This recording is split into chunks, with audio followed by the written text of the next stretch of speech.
Well. Hello, everyone. After that nice introduction, of course, here I am. Of course, I am your host, Verona Willis-Brown.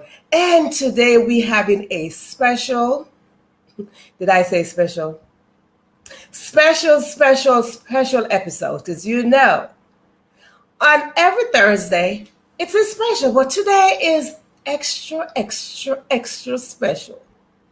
Because we have two beautiful, when I say beautiful, just look at me. Because we haven't just that's coming up.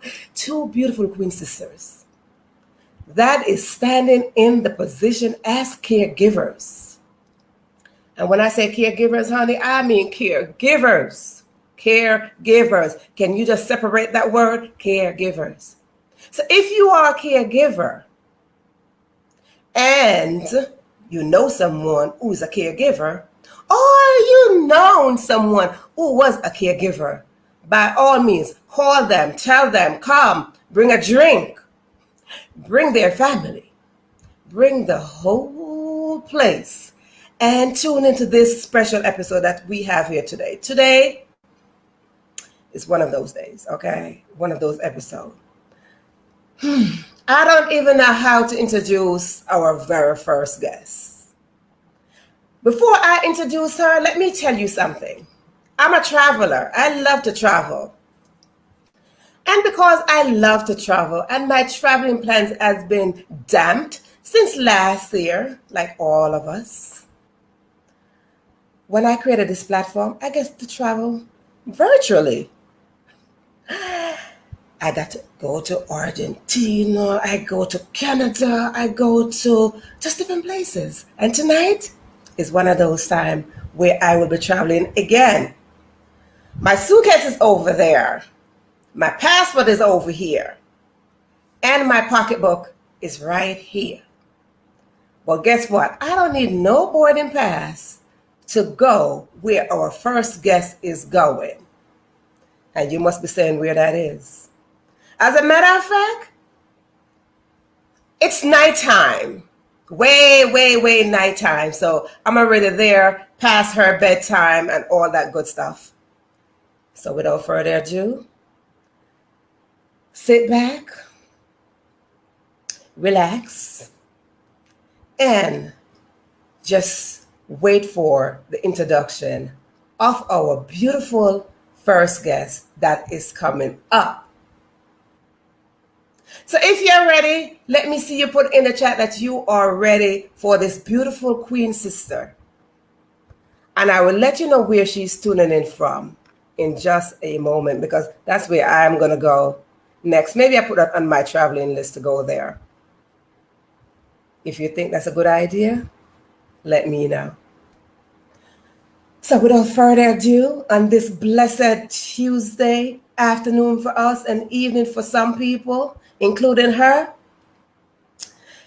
ladies and gentlemen, family, caregivers, and all those beautiful things, I am going to exit myself and you wait for the introduction to this lovely queen sister.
Hello, everyone. Jackson. Hello, everyone. My name is Miriam, and I am tuning in all the way from the Netherlands. It's past 10 p.m. here, and I'm a motivational speaker, I'm an author, I'm a devoted wife, I'm a caregiver advocate, and much more. And, today I'm a very, very happy woman who is enjoying her life to the max. I'm addicted to traveling, just like my husband. And like I said before, I just enjoy every single day of my life. But you have to know it wasn't always like this. There was a time in my life when I was the cleaner, the cook, the driver, the caregiver.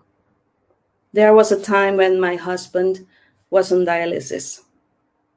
And he finally, in 2003, had a kidney pancreas transplant surgery. In those days, I was running from task to task, and I didn't pay any attention to Miriam. And the result was that I burned out. And burnout isn't a pretty place, it's a nasty place. And it wasn't until a social worker asked me the question, Miriam, how are you doing? And that's when I fell apart. I cried, I sobbed for 15 minutes because of the heaviness that was all on my shoulders. Caregiving is challenging, both mentally and physically. And I had to make a choice. When I got home from the conversation with a social worker, I looked in the mirror and I said, Miriam, what are you going to do for you? And I couldn't answer. And I said, Miriam, what are you going to do for you? I needed to do something. What would happen to Martin, my husband, if I didn't do anything? And that was my wake-up call. I started investing in myself, doing self-care, taking baby steps. It wasn't easy, but I didn't give up. And that's how I got out of, like my friend says, burnout city. And I found myself again because I was lost. So today, I'm a happy woman, but there's more. Years after Martin, my husband, was finally doing well, I got a phone call from him at the office that I needed to call my brother Patrick. And I asked him, why do I need to call my brother? I'm at the office. No time to explain, dear. I called my brother, and when I heard him talking, I hung up immediately and called the paramedics and told them that my brother was talking very strange. He had a stroke while I was talking with him on the phone. And I'm not gonna lie, it's more than 8 years ago, but I'll never ever forget that phone call. And another era of caregiving started again. So I've been a caregiver for more than 20 years now. It is challenging, like I said before, both mentally and physically.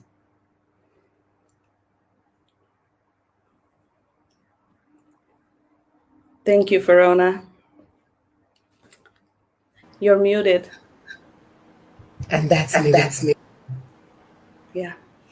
And she mentioned she's a student from the Netherlands. But you heard she talk about caregiver. And tonight we are going to talk about caregivers are real. They're real people. And there are real challenges that they face. So first of all, I want to welcome everyone. Miriam, my queen sister, welcome to the Questing. Divine honor for you to be here. And like I mentioned, I love to travel, so now I'm in the Netherlands. Welcome. Welcome in Nederland. And we might learn a few little Dutch tonight. And I want to say welcome, Lisa Davis, also, who is in the audience. So before we go into question anything or talk about position, I want to take the time out to let everyone know that you will have an opportunity to ask Miriam questions as we go along. Of course, the show is called The Question. So you will have that opportunity to ask her questions regarding who she is, her book, and all that good stuff. So what she didn't tell you is that she's a published author. And I don't remember hearing her mention that, but yes, that's another thing that added on to her caregiving title. A published author. So I want to say congratulations from one queen to another queen. Congratulations, darling. Thank you. Yes. I love it. I love to see authors, because authors tell their stories, and we have categories where we say fiction and nonfiction, but most of the time fictions are real stuff, and that's why caregivers are real. So let us dive a little bit into a few questions here. How do you define the word caregiver? Whew. This is a tough question. A caregiver is so much more. Like I mentioned before, when I was caregiving and still am caregiving, but when it was very hectic, I was the cleaner, the cook, the driver, the groceries woman, taking care of medicine and taking care of and working full time. That's a caregiver.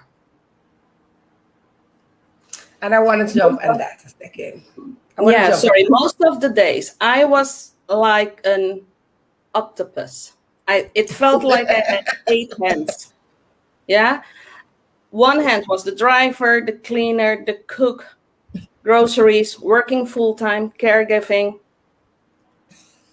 all the whole day. I was running from task to task. That's caregiving. And, unless you're a caregiver, you understand what I'm talking about. And I think that Lisa and all the others in the audience will agree that's caregiving. And I want to touch a little bit on that. Yeah. Because I want to ask those who are tuning in to the question, what is a caregiver? And if you are a caregiver, and I'm going to give just a quick second for those who are tuning in to answer the question, are you a caregiver? And I'm only going to give 1 second for that. Are you a caregiver? That is a question. Because you heard Miriam says all of those things. Everything that she just listed describing what is a caregiver. So I'm going to ask you, the audience, are you a caregiver? So you got a quick second to answer that. So you can put your answer in the comment section and let me know. Because, you see, a caregiver is anyone who cares. Anyone who shows compassion. So when I ask that question, everyone's supposed to be raising their hands. Everyone that's tuning in supposed to say, I'm a caregiver. Everyone's supposed to say, I care. Because when you flip that word around, it's saying that you care. You give care. Even if you care about your dog, you're a caregiver. Because you are giving that you're sharing that compassion. You're sharing that from your inside. You're sharing you with somebody else or something else. That's how you're giving care. So you see, Miriam just described caregiver in so many pieces. But we all are caregivers. So that's why this Queen Sister celebrate you, my dear. It's why I celebrate you. Lisa said, I've been on this journey for over 20 Wow. years. Yeah. Over 20 years. Miriam Edwards is on in the audience. And she said, yes, I'm a caregiver to my spouse. So this right here, Ashley said, giver of all things. Absolutely. Absolutely. Care, giver, 2 words. And when we join them together, it becomes one universe all by itself. It's one universe all by itself. You mentioned that you were the cook, the cleaner, the driver, the pharmacist, Everything. everything. So caregiver in your circle is everything you cared about. Everything. You cared about how he was going to eat, how he's going to sleep, how is he going to feel. Yeah. All of that. And I celebrate you. I celebrate your strength. I celebrate your beauty. I celebrate you as a queen sister. I celebrate you. And that's what we do here. We celebrate each other and we stand in support of each other. We raise you up and let you know that at no place and time you are alone. No place and time that you should feel that you are not enough. Mm-hmm. Even when you have all those titles. Because even when we have the titles, somewhere we still feel like we are not enough. Yeah. We're still taking on different titles. And that's what we do. And as women, we're born with this thing that we are this instant caregiver of everyone. Exactly. Everyone. Even when they didn't ask. Mm-hmm. We volunteer ourselves. Me, I will take care of you. We volunteer ourselves.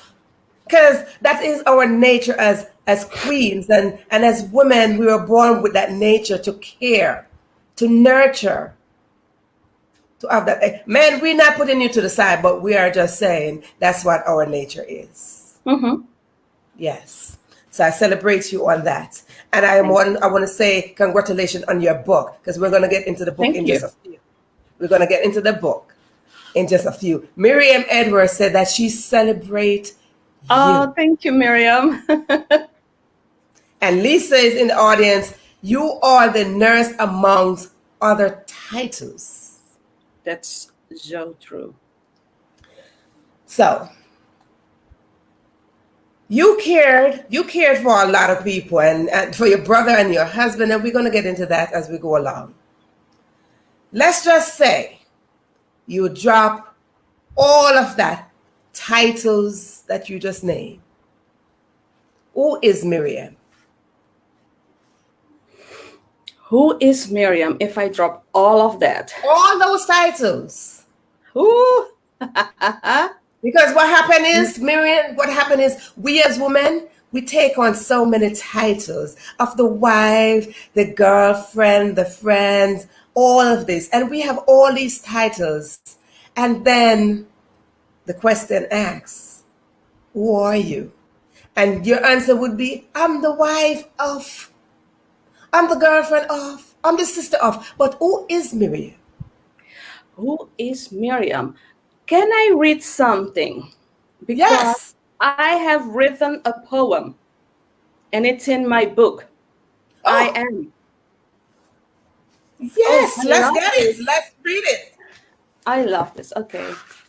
Yes, that question came just right on time. Okay. Here it goes. I am from a mother who used a calabash and fresh herbs when her child had a fever. I am from chewing gum, so my mom could fill the holes in the roof with it to prevent me from getting wet when it rained. I am from parents who told me, Miriam, you are enough. I am from a place where the synagogue and the mosque are neighbors who share traditional food on national holidays. I am from a place where Christmas, Eid al-Fitr, Diwali are national holidays.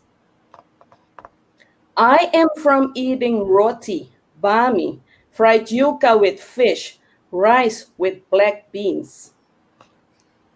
I am from those young boys standing on the corner of the street, watching those beautiful ladies walking by, and finally saying, "Psst." That is immediately followed by rolling eyes and the sound of kissing teeth. I am from swinging the hips from left to right on cacico music. I am also from a place of wooden shoes, windmills, canals, bicycles, the creamy Edam and salty Gouda cheese, beautiful tulips, Van Gogh and Rembrandt, and wearing an orange outfit on King's Day. That's Miriam.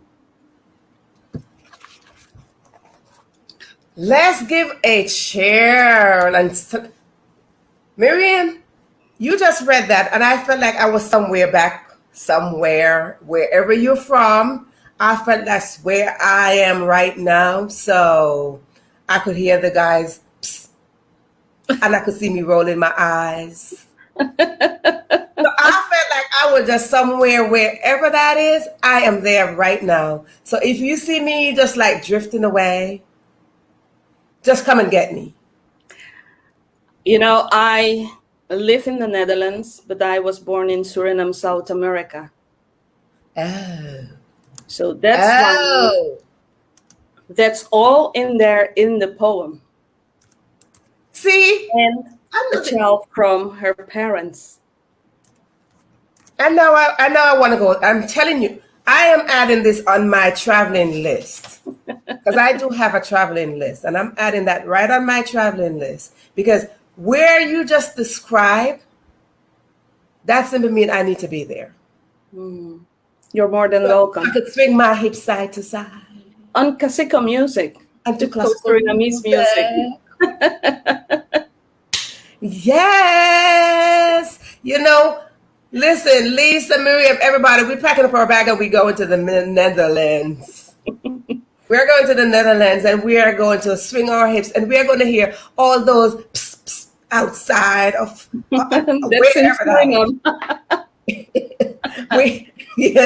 and we're not going to roll our eyes. We're just going to like, okay, that's us. That's what we are going to do. Okay, we're just going to sit there like, well, that's us. We are queens. So now, guess what? You're going to have to change your language when you're calling to us. You're not going to do all that pss, pss, no more. Queens arrive. You come and approach us royally. That's what's going to happen when we walk on the streets of Netherlands. All of us together. Because we're going to have a whole sister circle. And that's how they're going to approach us. Yeah. So, let us jump a little bit into the moment of realization. And before I get into the question regarding that, you do have a book. Yes. Let us see that lovely book you have there. Because every time I look at that book, and you're going to talk about that book, but every time I look at that book, I'm seeing the cross. I'm literally seeing the cross every time I look at that book. Mm-hmm. So you're going to talk about what I'm seeing or what's on the book as we go along. I've seen the cross. Okay, but there's much more than the cross. Yes, but I am going to give you the opportunity to tell us what is on it. But every time I look at it, the first thing I see is the cross. That's for some apparent reason, which is good. The other thing you're seeing is a burnt match. Oh, yes, burnt match. but it didn't burn all the way, right? You can see it here. It didn't burn all the Okay, so way. Hold on. yeah, because see, Miriam going to talk nicely about that book. So watch Yeah. for the second. You're going to see, talk Ah, about the book. yeah, here. So you see the burnt Yeah. match, but it didn't burn all the way. And out of the match, there's a flower coming out of the match. Okay, so the burnt match, that's my burnout, right? But it didn't burn all the way. A flower came out of it, and not just a flower. This flower is called the kotomisi, that's Surinamese. And kotomisi means Surinamese woman, and that's the flower. The color purple was my mom's favorite color. That's why the flower is in purple. And the color orange is the color of the Netherlands. So my burnout is on my cover, my recovery, my mom, Suriname, and the Netherlands. And that's what caregivers are all about, a combination of so many different things. Such a combination. The burnout is on the bottom, but then she flourished into this beautiful flower, just like the caterpillar evolved into the beautiful butterfly. Miriam, you have a moment to read a section from your book. But before you do that, everyone, listen closely as Miriam read from her book. But don't forget, you will have the opportunity to purchase the book and read it yourself. Because I'm going to let her know how she can, or you can get an autographed copy also. So you'll have an opportunity to get a copy of that book because she's going to read to you. And I love when somebody reads to me. I love to read to people, but I love when I just sit back and let somebody read to me. So, Maria, the stage is yours. Read to us, Thank you. darling. Read to Thank us. you, sister. Okay, this is in the self-care part of the book. I didn't tell my husband how tired I was. Why? Because he needed me, and I thought that I was a superhero. I skipped that part of communication without realizing what effect it would have on us. I went over the edge, and the result was burnout. There's no one to blame except me. I ignored the signs of my body. And if I wanted to change my life, I had to change my mindset. I had to use some techniques and tools, asking for help, allowing myself to see possibilities, schedule and organize, do self-care, and love Miriam. Wow, I had to learn so much. That voice in my head kept talking to me. You got this. You can't quit now. That you know that there's light at the end of the tunnel. You've come so far. I've got your back. You can do this. I started using the above techniques and tools slowly. I took baby steps, overcoming the fear of asking for help and not playing small anymore. It wasn't easy, but if I wanted to transform my life, I had to. What did I have to lose? Nothing. Dear caregiver, a friend of mine told me, please listen to your body when it's whispering so it doesn't have to scream. Are you willing to listen to your body?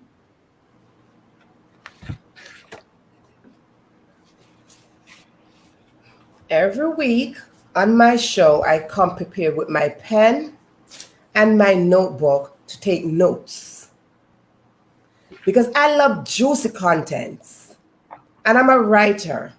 So I like to write juicy contents So you just mentioned something just now, so I have to jot it down. So give me a moment. So if you're in the audience and you got some juicy content just now, please take a moment, get your pen, and write it down, because Miriam is dropping some dimes, jam, pearls, water, wine, tea, something. She's dropping something here. So jump in and write it down. Miriam, I'm going to ask you to repeat that. You said your body is screaming. What? Can you say that again? Because I I'm repeat writing. the question.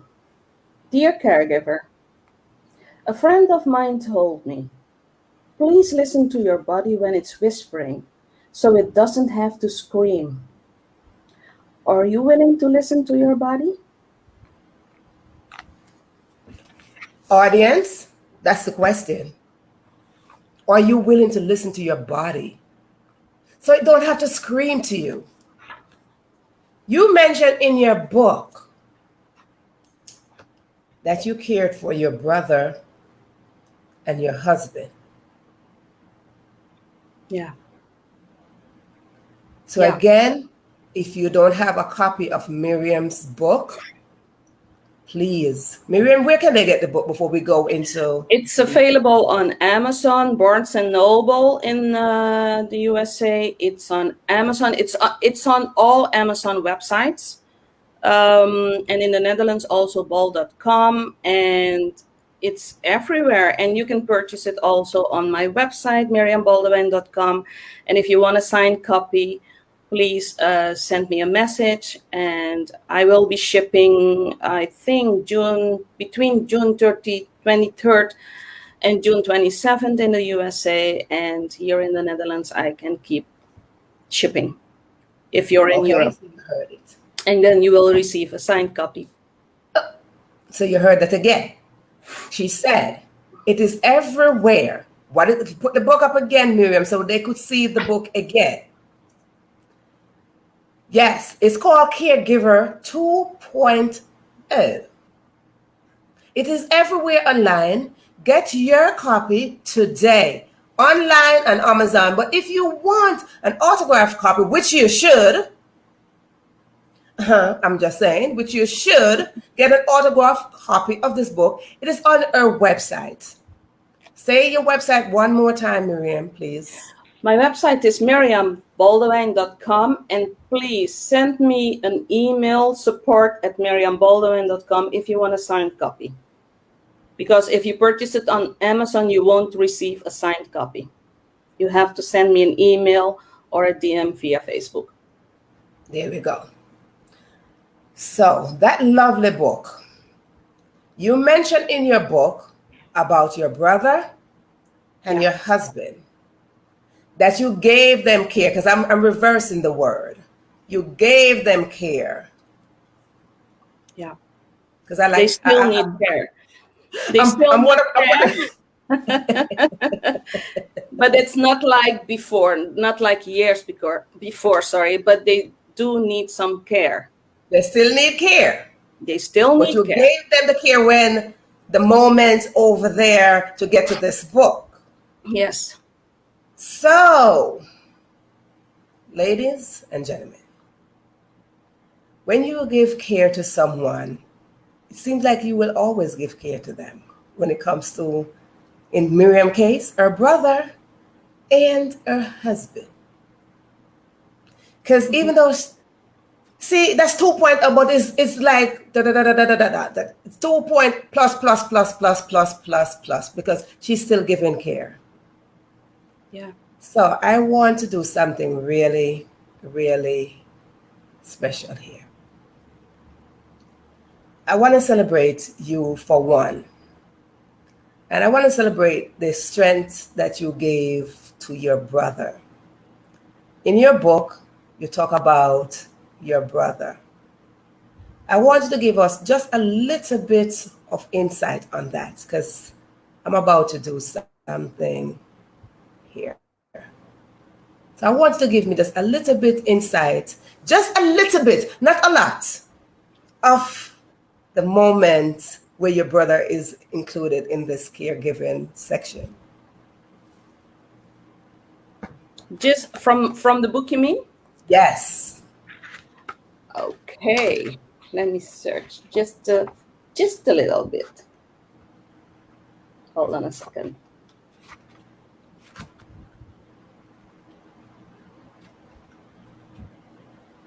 Ah, just a little part. This was when he had a stroke after the phone call. And he was in the hospital, and I had to shower him because the nurses, they did all they could in the short amount of time they had. And I remember asking him if he was okay with me showering him. And, we have a tendency to feel a little awkward inside when posed with something so delicate and intimate. We can sometimes shy away, although we know the importance of it for the greater good. I can still see him lying in that bed and not being able to walk or talk. The nurses could freshen him up every day, but could shower him only once a week. They did what they could for their patients in the short amount of time they had. And since I've always had a good relationship with him, I asked him if he was okay with me showering him. He mumbled something and looked away. I could see that he felt uncomfortable, and I understood. He had to put aside his dignity because his situation called for it. I have to be honest that the idea of seeing my brother, a grown man, naked and cleaning him made me feel awkward too. But Right there was there. no way I Right was there, going to Miriam. let embarrassment stop me. Right there. Right there. Right there. Let's put a pin right there. Yeah. Put a pin right there. So if you're listening closely, you can visualize what Miriam is reading. She said she had to wash her brother, who was not a baby, who was not a little boy, who was already a grown man. Oftentimes we fall into this place where we have to care for a grown person. Are you comfortable into that? Are you comfortable into washing a grown person? See, that comes with giving care. So, because I put a pin on that section of her reading, I put a pin on that for a reason. Because I want to talk to the person, and sometimes we have to reverse roles, and sometimes we have to go on the other side. And when we go on the other side, we have to go into humility and gratefulness of the other side. So I spent a moment and I asked the person that she just read about, what was that moment like when his sister washed him as a grown man? So if you want to get yourself a drink at this moment, by all means do so, because I am going to give you the opportunity to hear the response from the person himself, our dear Patrick. Hallo, goedemiddag, goedemiddag.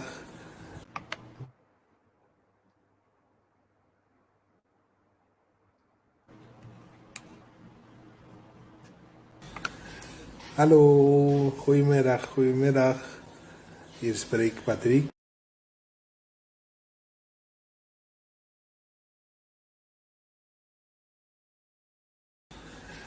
Hallo, goedemiddag, goedemiddag. Hier spreekt Patrick. Jullie zijn broer van Mirjam. Ja, ik heb niet zoveel om te zeggen. Want ik was er niet zo bij toen het gebeurde. En nadien toen ik weer bij was gekomen. Maar natuurlijk vond ik het een beetje lastig. Omdat dat mijn zusje mij moest baden. Zij is ook niet alleen de enigste geweest. Hè.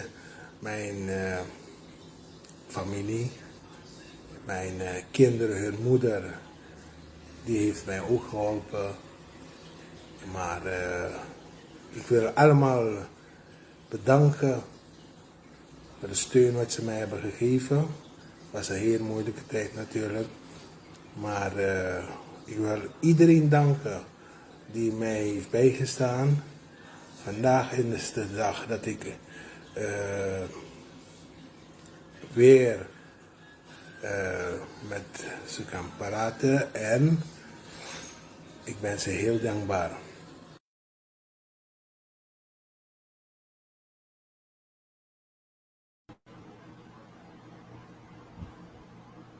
Yes. And that was Patrick. The Patrick that Miriam mentioned in her book. This is such an humbling episode. Because often we don't get that chance to hear back from the person. Very few times we hear back from the person who we care for so much. So I am going to bring Miriam back because we just learned a little word in Dutch. So a part of being a caregiver is to be a translator. I told you, like an octopus. What Patrick just said is, "Hi, I am Patrick, Miriam's brother. I don't have much to say because I can't remember it all clearly because of the stroke. What I do know is that it felt awkward that my younger sister had to shower me. I was embarrassed. My ex-wife, the mother of my children, also helped with showering me, and I want to thank everyone for the support they offered when I needed it. Today, I can talk again, and I just want to say that I appreciate you."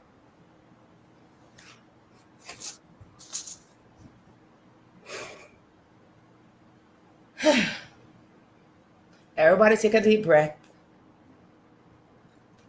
Take a deep breath, take a drink, whatever it is. Because for the first time on my show, I get to witness something like this. And this is an honor. Just the fact that you write about someone, you tell your story, because these are real stories. And to hear the person who you're writing about talk back. This by itself is a whole blessing. This by itself is a reward to not only you, Miriam, but to all caregivers out there. The moment like this is always supposed to be humbling. Always. Let us not take anyone for granted. Anything for granted. Miriam didn't plan that life. She didn't plan to be the one to wash her brother. She was younger than him. How embarrassing is it to sit and look at your older brother nakedness? How embarrassing it is. But that's what we are here for. That's what life presented to us. And when life presents these things to us, what is it that we are going to do? It's either we're going to run or we are going to stay. Miriam stayed. Miriam stayed and did the job. She stayed and did the job. And you are supposed to be celebrated from there to here to there. From now forward, you're supposed to be celebrated and celebrated and celebrated in all areas of your life. Because your strength and your humility alone says it all. Says it all. Give me that moment of realization, Miriam, when you knew you were burnt out. That's when I received a question from the social worker. That was my wake-up call. And I had to realize that I was knocked down before I could get up. And I had to do something. I've written about this in my book as well. What I did when I discovered that I burned out. I did something. And I know that many people will say, what did she do? But it was needed. I had to do it when I realized that I burned out. I had burned out. You have to know that you're knocked down before you can get up. Yeah. Yeah. And I want to thank you. I want to thank you that you got up. I want to thank you that you raised your head. Because you see, it's when we raise our head that shows a sign of hope. Hmm. We could lay down, we could get knocked down, head facing the ground in the dirt. But the moment you raise your head, that says you have hope. Yep. So, ladies and gentlemen, viewers, always know that there will come a point where you will get knocked down. You will head on down. But when you head on down, always know that raising your head is hopeful. And when you raise your head, remember, you're not coming up alone. Because the hope that you have is saying that you are surrounded by someone or people. So always know that when you raise your head, you will not come back up as a lonely cadet. You will come back up with people surrounding you, welcome you back in place. Miriam Edwards saying, that was a moment that God gave you strength for that time. Yeah. God gave you strength for that time, and you never gave up because you held on to your strength. And I want to tell you, viewers, tap into your strength, tap into your inner strength, because sometimes our outer self fail. Stay within that inner strength, because it's the divine strength that was given to you for you to fall into the humility. So before I say thank you for showing up, ladies, I'm going to take myself again off. Ladies and gentlemen, viewers, I am going to take myself off again the screen, and I'm going to give you one more moment of thanks. Because I'm just taking a deep breath. I am going to give you another moment because you are on a journey, and your journey has just begun. Your journey has just begun. This day was already waiting for you. This moment was already divine from you were in the womb. So as I say thank you, viewers, I want to give you a moment where I had another opportunity to hear the voice of Patrick. Ja, en over Miriam, my little sister. Zonder jou waren we niet zo ver gekomen. Ja, ga zo door. Je doet een great job. En als je mij hebt geholpen, ga je aan anderen ook helpen. Ja, dat is de blessing wat je mee hebt gekregen. Is de blessing wat rondhangt om jou. Dus gebruik het goed. En ga zo door. Love you, sis. Thank you.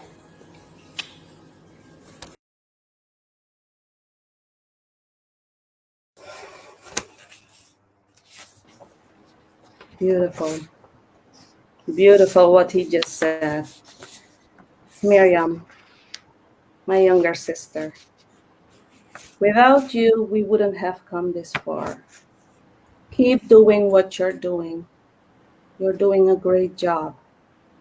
You've helped me, and I know that you will help others. You're surrounded with blessings. Please keep doing what you're doing. Love you.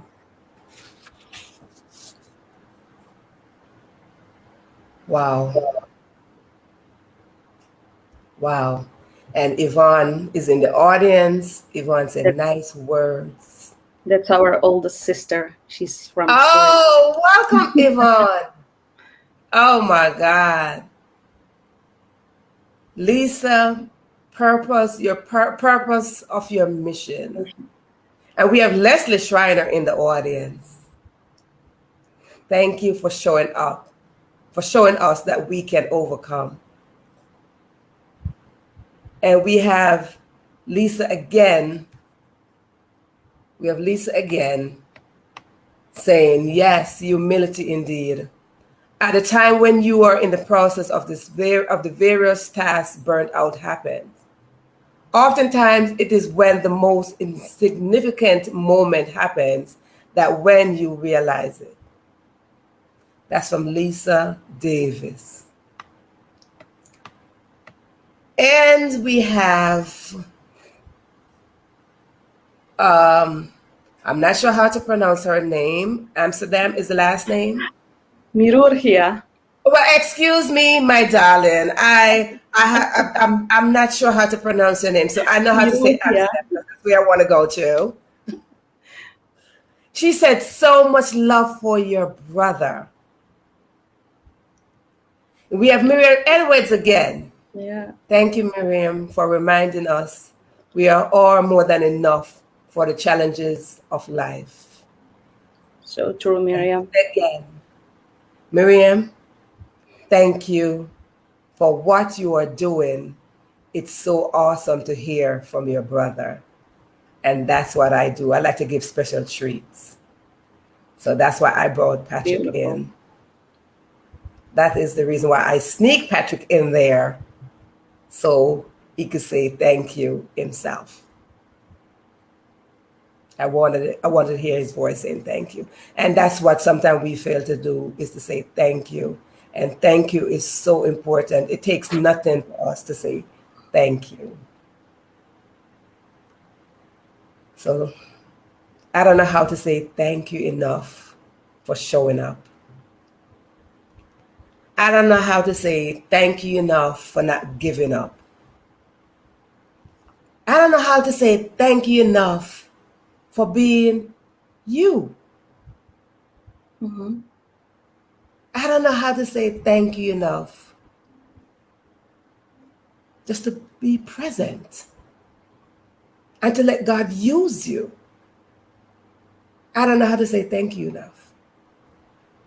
Thank you might sound minimal right now, but from my heart, I am so grateful that you did not give up on you, your brother. Oh, we mentioned the husband. And yes, let's just say we did mention the husband. And you didn't give up for the world. The world is waiting for you. And I'm ready. For you.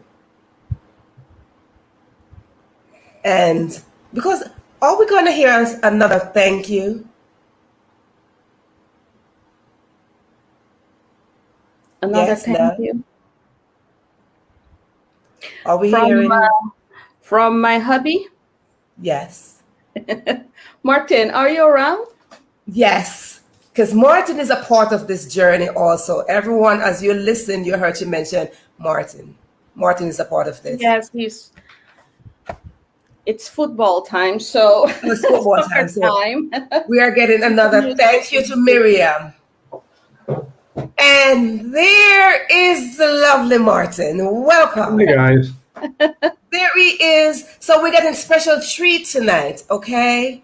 We are getting special treat, and we are only popping you in to say thank you. Thank you for being the. And as a matter of fact, the reason why I call Martin in, I want to read something real fast because we're about to give our final thank you to Miriam. I want to read something really, really fast, and that's why I brought Martin on screen. I had the honor of taking care of my late wife who died of breast cancer. And now, as Miriam's husband, it is strange to realize that I am the person receiving care. Martin, that was you. That's right. So I want to thank you for sharing Miriam with us. And I want to thank you for not even to give up on yourself, for Miriam to share her care with you. Thank you for receiving the care so you can grace us with your presence. You're welcome. Lady, I told you tonight was going to be extra special. And this is what happened on the question. This is what happened. And you have an audience saying, "Hi, Martin, that's for Miriam Edwards. Thank you so much for all the lovely things that you're doing. Thank you for being there." So again, Miriam, thank you for sharing your husband and your brother with us, sharing you with us here at The Question. Thank you. Thank you for having me on your show and giving me the opportunity to share my story and helping others. And that's what she will be doing. So don't forget, as we say goodnight to Miriam, to get her book. Her book. Don't forget. Oh, we have Jane. Janie Lee. Janie Lee joining in. Uncle smile for us. Janie Lee says on. There it is. You gotta smile, okay? You gotta smile. So, oh my goodness. Don't forget, everybody, please, if you don't have her book yet, please go out there and get the book and be in touch. Miriam, how can they be in touch with you? MiriamBaldwin.com. If you want a signed copy, support at MiriamBaldwin.com. Social media platforms. Yes, send me an email or DM me on Facebook if you want a signed copy. And otherwise, you can find it on Amazon.com. Caregiver 2.0, From Burnout to Powerhouse. And what is your social media platform so we could follow you? Social media, Instagram, Facebook, YouTube, all Miriam Baldwin. Twitter, Miriam Baldwin. I use my name everywhere. Right there. You see her name right there? That is it right there, okay? You can't miss her. She's only Miriam Baldwin over there. She's everywhere. And you can't miss this beautiful face. You can't miss this beautiful face. So again, thank you, thank you, thank you, thank you. Thank you, Verona. You're welcome. So, ladies and gentlemen, you will have a moment to get your drink as we say goodnight to Miriam, because we do have one more guest coming up. And just as I say every week, I don't pick accordingly. I let divine order put us together. So, as we get ready for our second guest, I want to say, Queen, Your crown is in place. And if you shift, don't forget that you have Queen Sisters over here holding you up. Thank you so much. Mwah.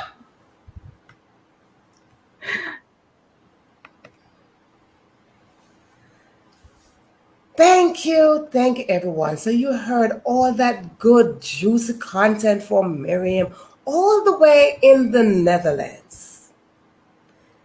And I want to thank all of you that were involved in tuning in. So sit back, relax.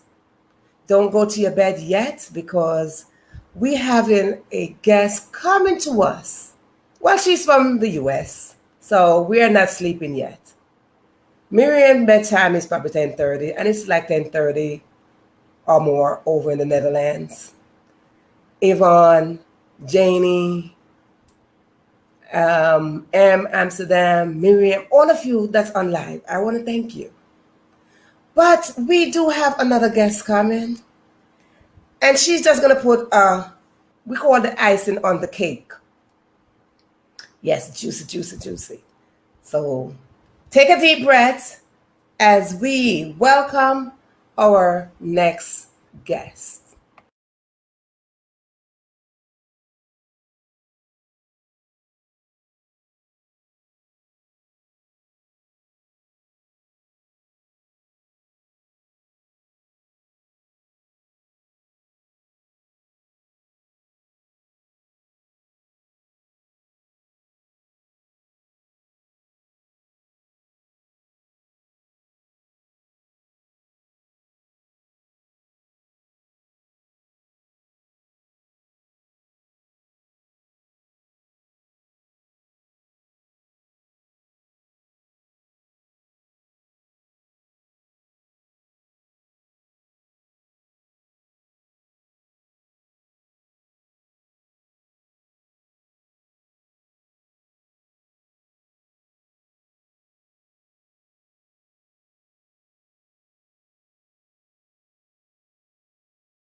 Ashley, darling, welcome to the question.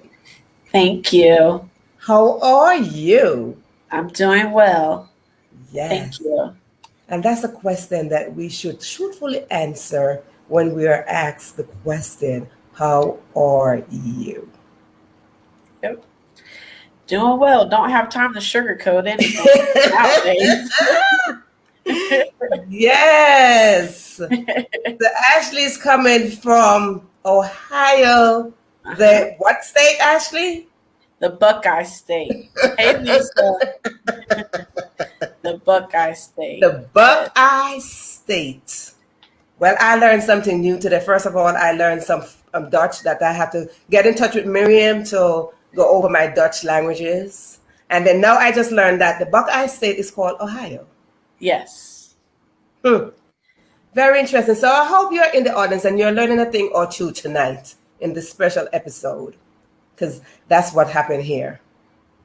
That is what happened here. You learn, you relearn, you teach, and all that stuff happened on this show. Absolutely. Like I said, I come ready with my pen and my notebook every single week. If I don't have my notebook, I do have myself a little piece of paper somewhere next to me. So I always have stuff ready. I'm always ready. I just stay ready. Stay ready so you don't have to get ready. Say it, right? Say it. So, Ashley, I don't even know where to start. Listen, I should have had me a drink. I don't even know why I don't have a drink because I don't even know.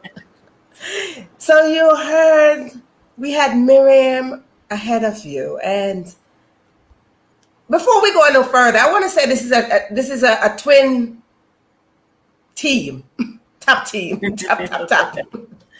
Like tag team, like is a tag team, like Ashley, Miriam, Ashley. So I'm just gonna call them the tag team sisters. Okay. I'm just gonna rename them right now, the tag team sisters. Okay, that's what we are gonna do tonight. So Ashley, first of all, congratulations on your book. Thank you. And of course, you are a caregiver, and we define caregiver in Miriam's voice. Now, can you give us your definition of that word? Yeah. You are the giver of everything. You give all of yourself because you have to be all of the things.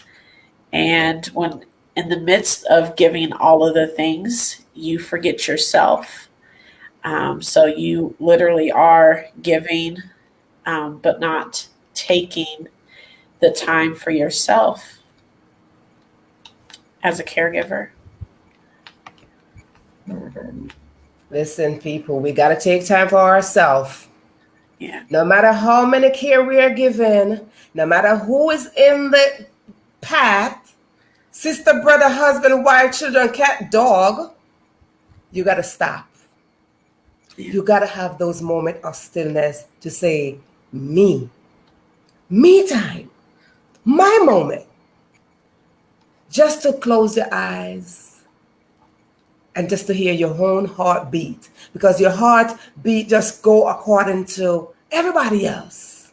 Right. But when you take that moment to hear your heart going, dip, dip, dip, dip, and then somebody go fast, that's you're getting anxious, you're getting angry, you're getting sad. But when you hear those heartbeat, you know it's yours and not someone else. But the only time you can hear that is when you stop in your own tracks, yeah, and listen and be still. Just to give care to yourself. Let's just say that. Self-care. Very important. Giving care to ourselves, right? Very important, because as I have figured out, if you don't care for yourself, you're going to end up not being able to care for the person that you're supposed to be caring for. You have to take care of your body so that you can take care of someone else's body. And we go according to energy and vibration, because if I'm so sad, the next person beside me is going to pick up that I'm sad. If I'm angry, the next person is going to pick up that I'm angry. If I'm just not happy, the next person is going to pick that up. And listen to me, ladies and gentlemen, dear viewers, that's self-care. Exactly. It is self-care. Let us not confuse self-care to say only because we go to the spa to get our nails done and our hair done and our face done and get a massage. No, that is all good. But that's not only the definition of self-care. Right. Self-care is when you stop and do something else beside all that going.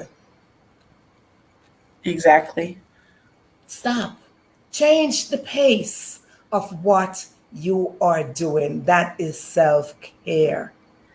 That is caring for yourself. You can't repeat the same thing like a little, what is it? A little mouse or hamster wheel. Hamster. Thank you, Ashley. See, that's what we do, sister. That's what we do, sister. We try to help. We help each other out, sister. That's what we do. The little hamster thing, because I'm trying to figure the little thing. Yeah. The hamster. I liken it to be like a car tire, like a wheel that's really, really fast, but you're not going anywhere. So you're trying to do all of the things. Yes. But it's really not propelling you anywhere. It's not taking you anywhere. It's leaving you stuck. There you go. There you go. It's like you're stuck in mud. Uh-huh. You Exactly. know, if you know what it is to get your car stuck in mud or in the snow, Zzzz, Uh-huh. and you ain't moving. You're not moving one bit. And who is that helping? And No, nobody. and who's helping you? Because you're Yeah. just by yourself. So I want to celebrate you for your position. You see, I like to raise a celebratory moment for us, especially you. us Queen sisters.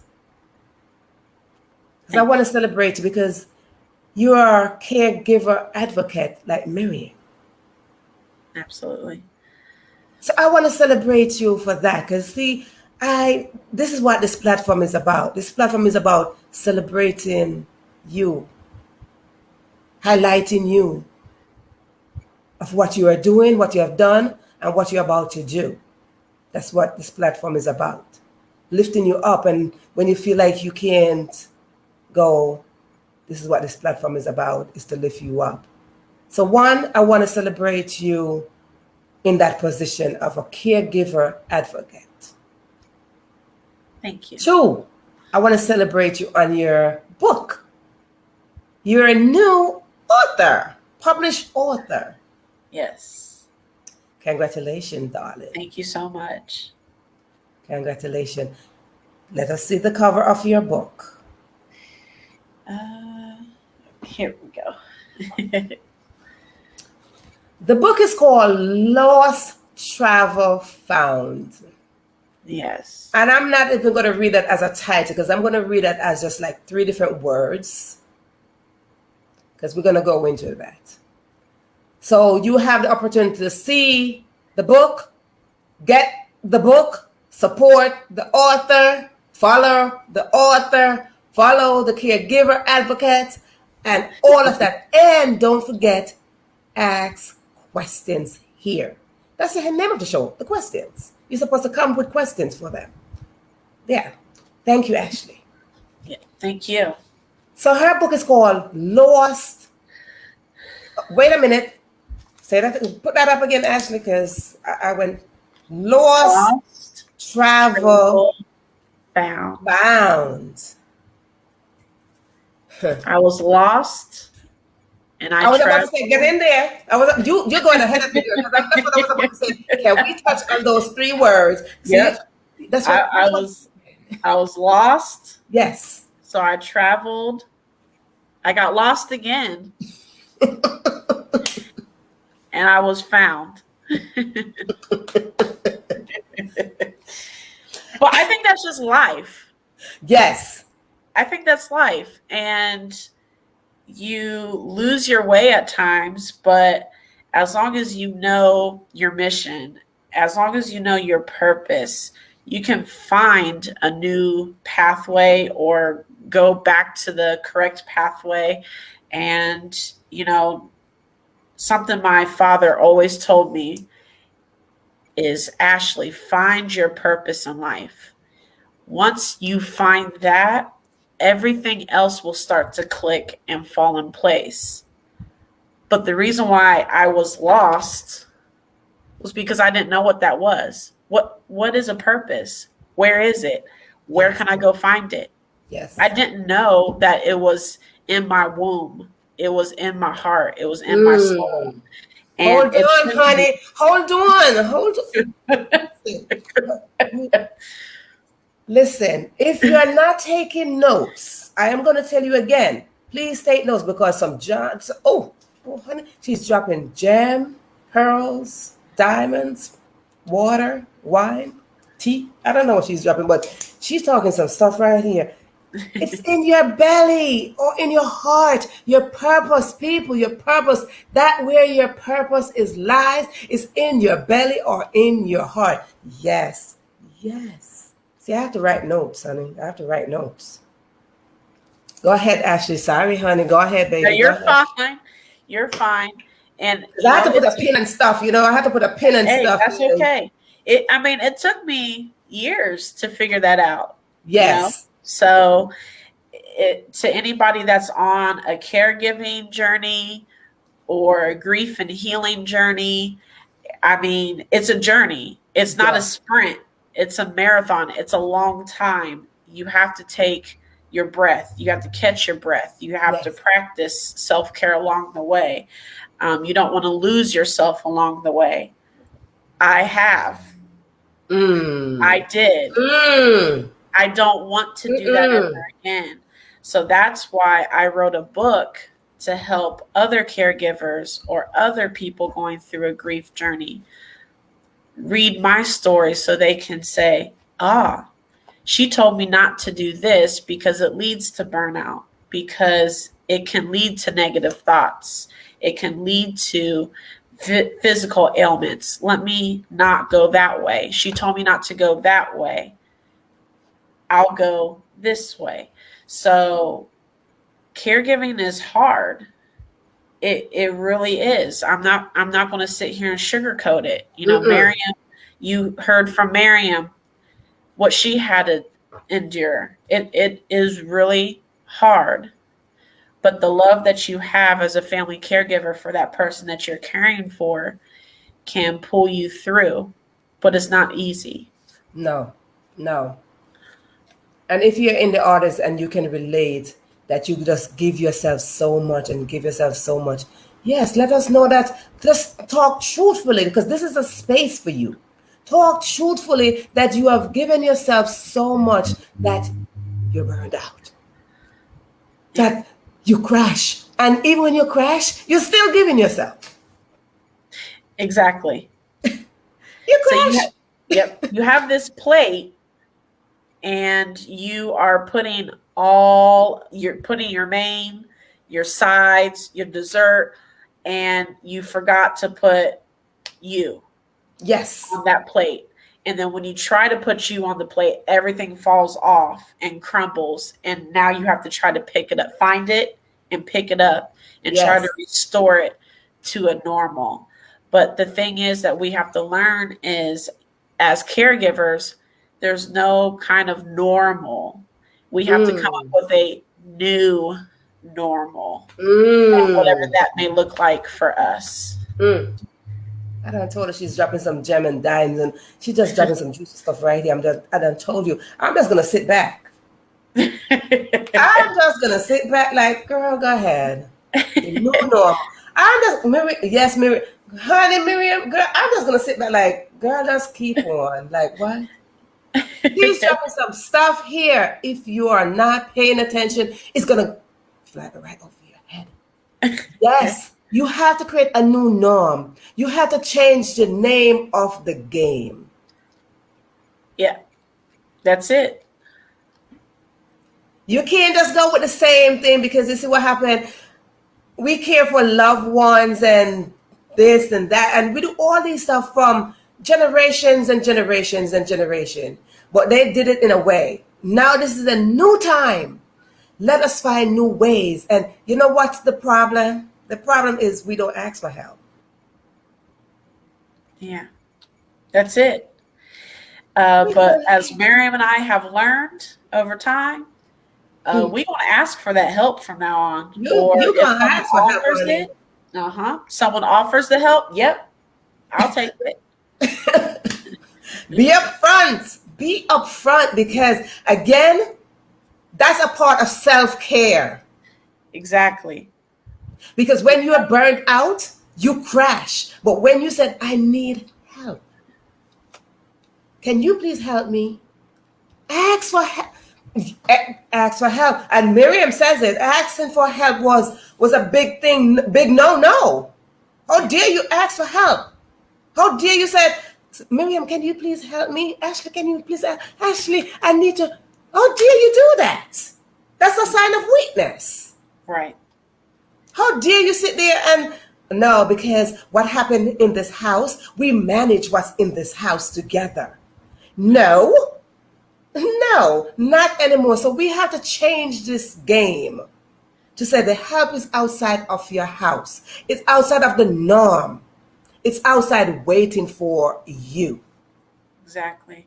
So if you're in the audience and you're not asking for help, and you do need help, and you know what you need help for, Because we're all aware of what we need help with. Yep. That's what And happens. that's caregivers or non-caregivers. If you know you need the help, honey, you better ask for it. Or if someone's offering it to you, take it. I've always been seen as the strong one. And, Exactly.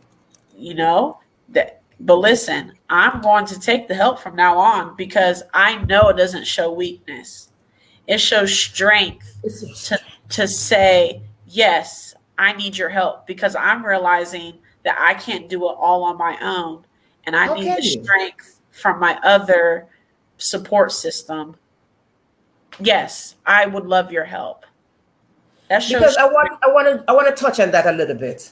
I want to touch on that because when we put ourselves into the mindset that we don't need help, that simply means we are living in this world by ourselves. Mhm. And I just want that to digest a little bit. If we are not asking for help, simply means we are living in a world by ourselves. There are billions of people out there.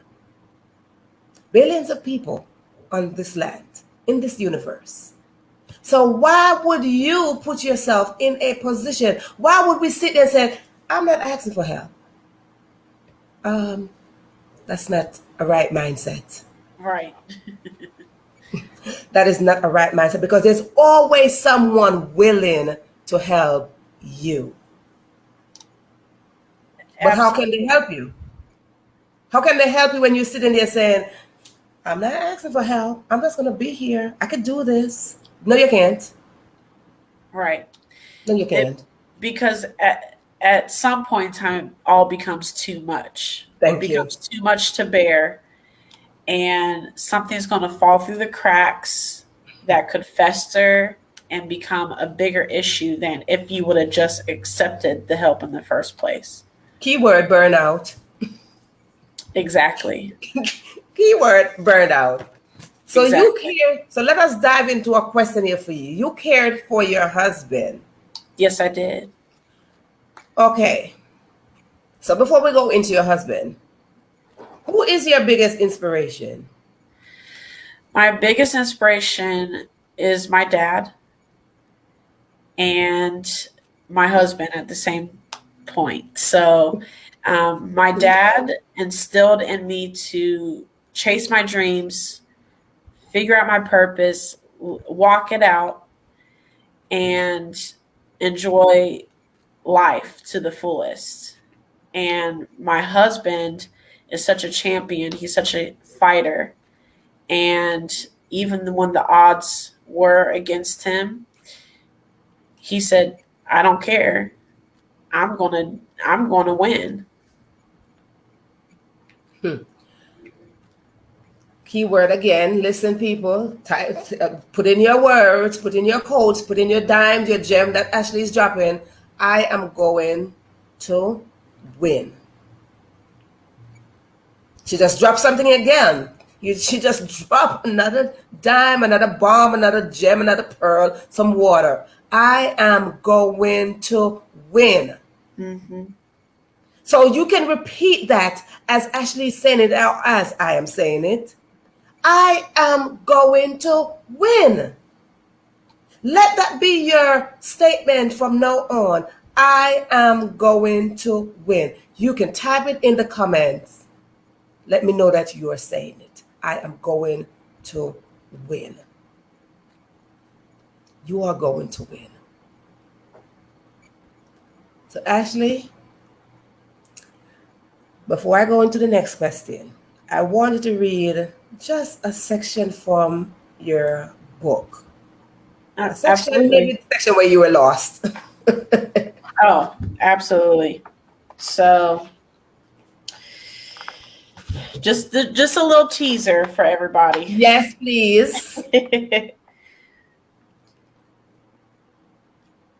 Whatever perfect life I had envisioned for Troy and I was thrown out the window within mere minutes after his cancer diagnosis. I was 31 years old and newly engaged. I mean, come on. I was angry because I had lost my dad when I was 25 years old. And now the second man that I deeply loved was faced with a terminal illness. Early on in Troy's fight, I tried not to let my anger show. But as time went on and there did not seem to be a light at the end of the tunnel, I would lash out. I was angry at Troy's body, at God, and myself.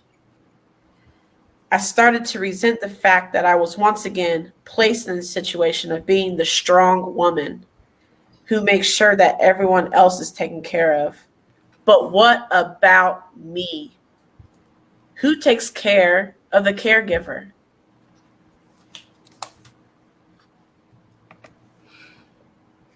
Actually, I was trying to write, honey. I was trying to write while you were reading. Question everyone, what about me? Exactly, Miriam, you went ahead of me. What about me? That is the question. What about me? When moments hit you, ask yourself that question. What about me? When I'm looking at God and I'm angry with God. When situation is facing me left, right, bouncing me like I'm just a ball. What about me? Yeah. What about me when somebody's taking me for granted? What about me when I can't even smile? What about me when I'm crying at night when nobody sees my tears? What about me when I'm trying to write my books when I don't even have the inspiration? What about me? Ask yourself that question when life is just looking at you. What about me? What about me? God, what about me when you're taking my dad? What about me when you're diagnosing, when you're looking at my husband or my fiance or my children, my siblings are diagnosed? What about me? Ask that question. Because somewhere in those questions, God will answer you. Because those are the moments when you ask questions, those are the moments where you are lost. The first words on your book title. Yep. You ask question when you're lost. And that is the first word on the title of your book. It is Lost. important. Yep. It is important that you ask question because you are lost. You are lost. Until you are found, then you won't ask the question, but you have to ask question. And one of the questions we are talking about is, what about me? Lisa says, anger is so much part of the process. How do you keep pushing forward? That's for you, Ashley. Yeah. That.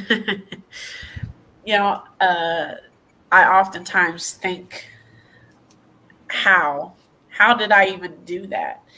Not a There was question. just there was just something in me that told me I couldn't give up, that kept pushing me forward, propelling me forward. And when I think on everything that's happened in my short 35 years of life, it's my faith, it's hope.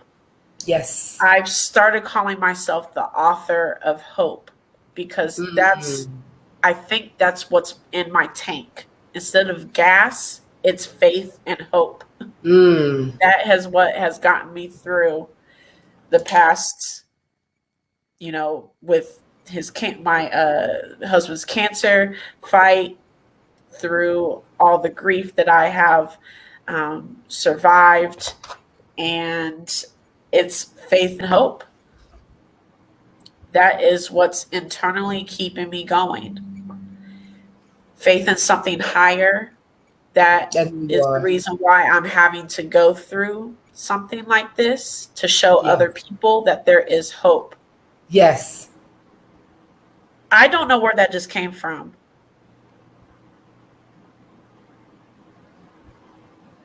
Whoa. Wow. I have no Because idea where that's that what's came in your belly. from.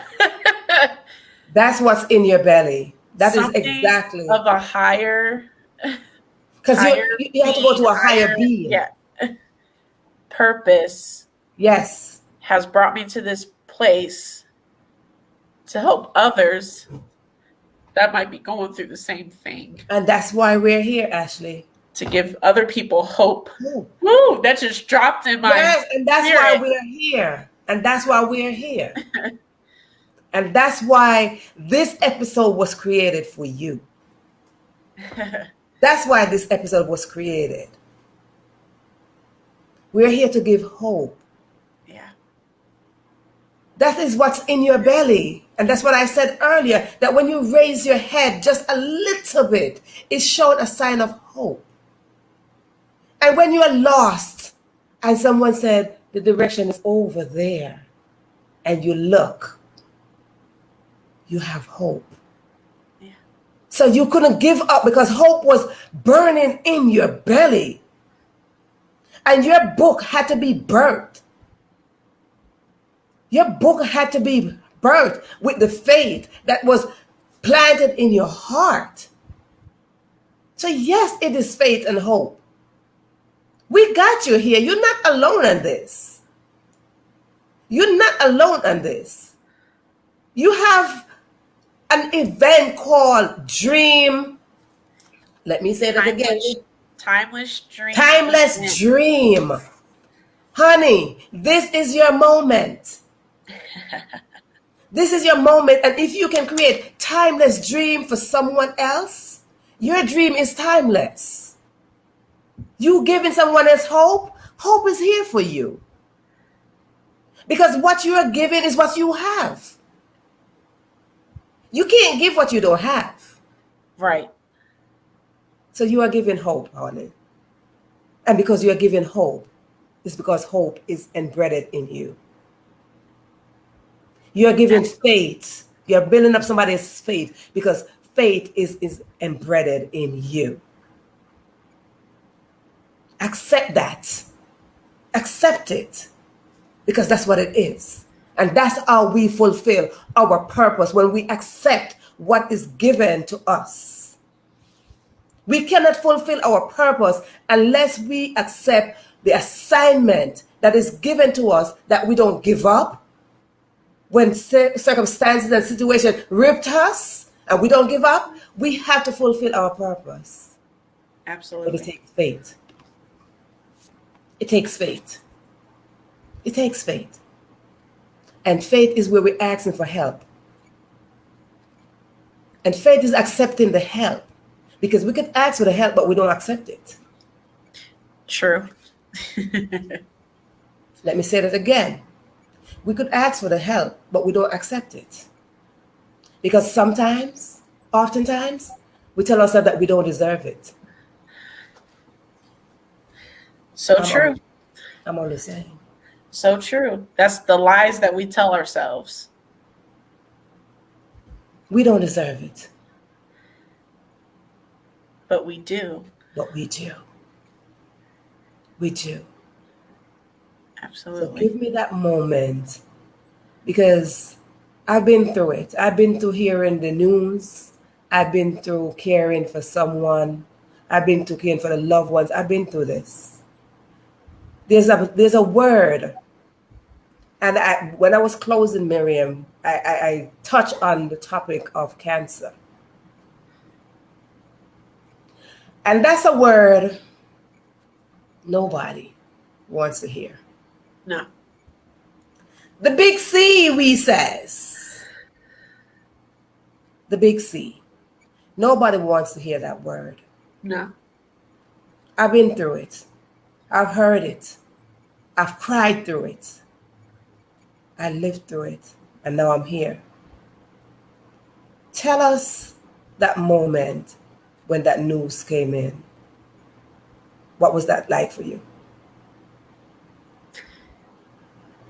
I was mad. We had just gotten engaged. And we were at the top of our world. and it came crashing down within a second. Mm. And, it wasn't fair. Mm-mm. When you hear cancer, you That's automatically it. think death. You automatically think death. And that's exactly what came out of his mouth. I don't want to die. I'm too That's young. it. I don't want to die. That's it. Words have power. Words have power, and we all got to go somewhere, somehow, sometime. But Yep. words have power. Because when you get a diagnosis like that, and you take that in, what did you just say, doctor? I have what? Stage 1, stage 2, stage 4. You hear this moment, and you're sitting there, and they're telling you this. Now, you got to take it in, or you got to put it out. When you take this in, is that you convince yourself that my life is over, or I'm going to live. Every single moment of your life is a choice. It literally is. Every moment. From the time you get a diagnosis, the time of death, the time of birth, every single moment of your life is a choice. It's how Yeah, you I mean, take that choice. that is so true. Or you accept it. And in that moment, when I heard him say, I don't want to die, I Mm. said, oh, well, that's not going to happen because, honey, we just got engaged. So We getting married. okay. Listen. We getting So, married. I don't know what you talk. We getting married. Mhm. right. So that's when, okay. And that's why I think for Miriam and I, our mission in helping other caregivers, because we want you to stand in your own power, as Miriam would say. We want you to find that and stay in your own power, because the person you're caring for is going to be so much better for it. You're going to be so much better for it. Had I just sat there, and of course I'm just hearing this news, and I'm becoming a caregiver within seconds, and I didn't realize it, but something within me started burning. No, this is not how this love story is going to end. Not today. Not today. We have to figure this out, and the only way that we're going to beat it is together. So, more than one is strong. We can do this together. Say it again, sis. Say it More again. than one is strong, and we can do this together. And that's what we're here for. Yep. To let you know that you're not alone. And Absolutely. together simply means, I'm going to say this again, I might sound broken, but I'm still going to say it. Together means you're asking for help and you're accepting help. More than one is strong. More than one is strong. Yes. So together, we are stronger than we are apart or we by ourselves. Absolutely. Together. And that's the whole purpose of life, is for us to work together, to build together, to grow together, to support each other. We have to. It's a necessity. As they would say for the past year and a half, it's essential. Yes. It's essential. Okay? It's essential. It really is. Essential. So let's just use this essential quote for this support system here. It is essential that we work together. Yep. Because together we give care. Together we show love. Together we build. Together we grow. That's what it is to be together. Yep. That's what it is. If we are not together, what purpose is it?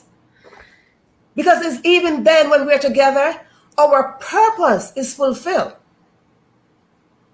Because sometimes we are not in that togetherness. We don't get a test, because it's when you get tested and tried, your purpose get developed.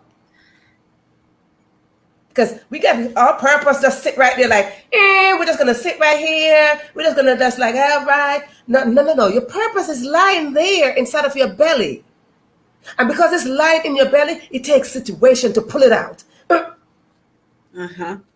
To pull it out, because you discover your purpose through your pain of saying, listen to me, God. I'm telling you right now, no, we are going to get married. You got to do something with this cancer. You got to do something with my dad. Listen to me, God. And those are the moments when our purpose is birthed. Absolutely. So many people go to their grave and they don't birth their purpose. It's so true. My subtitle of my book is Turning Pain into Purpose, because through me being lost, traveling, and found, and now you're found, I turned that pain into purpose to help others like me, or that may become like me, and they can pick this book up and know that they are not alone. You're not alone. You see, I'm going to go back to your title real quick, because you were lost in all that pain. You were lost in all of that. But in life, you had to travel to find your purpose. Yes. I'm one of those people that like to break things up like that. And that's it. You have to travel in life, travel out of the pain and the circumstance and the situation and the flaws and the failures to find your purpose. Ashley, I celebrate your strength. Thank you. And if you cry, we cry with you. Miriam knows I'm a crier. If you cry, we're going to cry with you, honey. So that's what it is. I don't have my tissue next to me, but if you cry, we're going to cry with you. That's all I'm going to tell you. If you cry, we're going to cry with you. If you laugh, we're going to laugh with you. If you smile, we're going to smile with you, because that's what we're here for. That is what we're here for, to stand with you. That's what we're here for. So we send love. I send love to you. Thank you. I send love, celebrating your strength, celebrating your book, celebrating your mission, celebrating your purpose. Yes. I speak peace to you and comfort to your heart and to your home and to the husband that did not give up. I like when people don't give up, because when you don't give up, I get to speak with you. Yes. So when I get to speak to you, I said, listen, thank you. Yes. Thank you for not giving up. And I would like to say to the husband, thank you for not giving up on Ashley. Thank you for not giving up. And Lisa says it's okay to cry, Ashley. Of course, because we're going to cry with you. Is the husband available? Yes, I think he's coming. Yes, because we want to celebrate him just the same way. They want to celebrate you and your champion. Yes. You are the champion. This is special treat, people. Viewers, we get special treat tonight because we get to see the husband. We get to see the people that we talked about. Hello. This is Troy. How you doing? So I get to celebrate you. I get to celebrate your strength. I get to celebrate that you never gave up on your own self. And you never gave up on Ashley. And you never gave up on your dreams. Because it's a moment when you give up, we won't have this opportunity. The moment you give up, we say you don't have hope. You had hope because you raised your head when you got diagnosed. You raised your head, and because you raised your head, you said, I'm going to live. So those words mean a lot, not only to me, but it means a lot to the viewers. Not to give up on circumstances, not to give up on situation, not to give up on any moment where you know you have just this much hope. Right. Your love for Ashley says, we gonna do this, honey. So I want to celebrate you, not from my mouth, but from my heart. I want to celebrate you. Thank you. I want to share a quote from Yes, because we have people celebrating you, Troy. Yes. We have people. We have Miriam. We have two Miriam. Miriam and Miriam. We have two Miriams. I want the champion Troy. So Troy actually said this during one of our talks, and I had to write it down. And he said, "Keep fighting. Fight until your last breath. With God, all things are possible. There's nothing impossible." And I'm just going to let that sit right there because, this man, and he will tell you, without God and his spirit, he has a fighting spirit anyways. He wouldn't have made it through. But he also, tells me that I'm doing a good job. Even when I've doubted myself as a caregiver, he's always given me reassurance that I'm doing a good job. So, yeah. And it goes back to our two words, faith and hope. Faith and hope. Because he believed in you. He believed the moment when he engaged to you and the doctor told him that you were going to be his wife. Right. She didn't have a choice. There you go. There you go, Troy. There you go. He said, listen, I don't care what you told me, doctor. She's going to be my wife. That's in the story. He had a plan. He had faith. He had hope. And he believed. And guess what happened? There you are today, husband and wife. I celebrate your marriage. I celebrate your championship, your faith, and your hope. And I thank you for showing up here tonight on this episode that I create just for you. Because oftentimes, you see, we talk about people in our book, but we never get to see who they are. That's true. Yes, because we become fiction writers and all that stuff. So to see the main characters of books, this is the best episode ever. So thank you again. Thank you. And I'm going to bring Miriam back as we close down this episode of the night. Because I don't know how much thank you I can say to all of you who came here and graced this platform tonight. So peace be with you all as we bring Miriam back with us. Miriam. Hey, Troy. Hello. Where's Martin? Martin Did he go to bed? went to bed. Oh, Peace. I'm out here.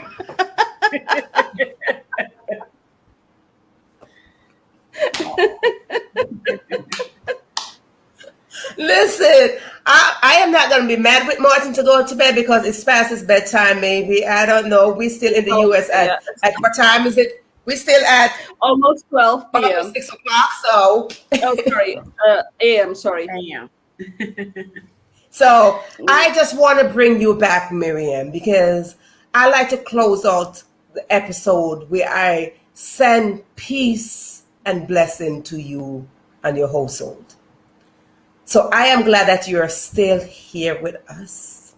So I want to take this moment to speak to all three of you, because now Martin is not there. So I'm going to speak on Martin's behalf with Miriam, because now you're one, you're husband and wife. So Patrick is online. Patrick is online. He's watching. Yes, I saw Patrick. Patrick is online. I think I see him somewhere. Yes. So I want to send this moment, Patrick. My God. Joy. Ashley. Miriam. And wait, what's your husband's name? Did I just miss your husband? Because he went to sleep. Because he went to sleep. No, I don't remember his name. Martin. Martin, Patrick, Ashley, and Troy. I want to say to you that I don't speak from my mouth. I speak directly from my heart. That when I speak, I am sending you healing. I am sending you peace. I am sending you blessing. I am sending you comfort, hope, faith. Most of all, I am sending you love. I'm sending you success. I'm celebrating you for what you have done, what you are doing, and what is waiting for you to do. So as I release you from this episode, I want you to know that to my left is a guest chair. And that guest chair will have your names on it, that you're welcome to come back here. For me, this is home. For me, you are in my home. My door is open. I'm like the mother that says, welcome home when you're ready. I'm like the mother who says, I will feed you when you get back here. You might not digest it, but I'm still going to feed you. I am that mother that will serve you as you come home. And when you come home, I will say, welcome back home. So as I release you from this episode, I send you out for you to go make your mark. Create greatness. And Queen Sisters, along with Troy, Patrick, and Martin, we wear crowns. We wear crowns. We are kings and we are queens. And when our crown is shifted, just know that someone will put you back in place. Be aligned with the divine and know that your path is already carved out for you. From my heart to your heart, to your home, to your country, to your community, I say the question, thank you for showing up. And to the audience, those who joined in, those who got involved, Lisa, Yvonne, and everyone else that I can't remember their names, I said the same thing to you. I send the same kind of blessing to your home, to your surrounding, to your success, to your health, to everywhere you step, even in your dreams, that I speak again, not from my lips, but from my heart. Thank you, thank you, thank you. Go forth. Thank you. Thank you so much, Verona. If you have any final words, you can say it as we close out the episode. I want to thank you, Verona. I want to thank Ashley and Troy, of course, and Patrick and Martin, who's asleep now, for joining the show. That's my hobby. And I want to thank all our viewers, the family from Suriname who supported Lisa, Miriam, Leslie, all of you. Thank you so much for the support. It gives me a lot of strength to continue with the mission I started with my sister, Ashley. Thank you. Ashley. And I just, yeah, definitely thank you, Verona, for having us. And, thank you, Miriam, Martin, my brother Patrick, and my hubby Troy. I know sometimes this is hard for him to do, and for him to keep showing up and telling his side of the story. You're going to help others. You're going to help the masses too with your story. Yes. But for now, he has entrusted me to tell his story, our story. And that's what I'll keep doing alongside Miriam as we can continue to change lives, whether it's through our words or through our books. So, Caregiver 2.0 and Lost Travel Found. They can be found on Amazon, Barnes & Noble, Target, websites, everywhere and anywhere. Pick them up. Lost Travel Found, Caregiver 2.0. There you go. And there's always light at the other end of the tunnel. Never give up. I mean, look, I'm a star of a book. She may have wrote it, but I'm a star. Oh, don't get him started. See. Your inspiration. Don't get him started. That's it. It's a tag team. That's it.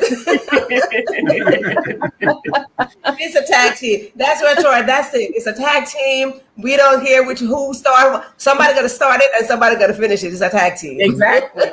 And we're working together. It's a whole team here. So now you're not a fan. You're a family. I don't call no one fan. I always say you are family. So I say one more time, you are family. Thank you. Thank you. Thank you.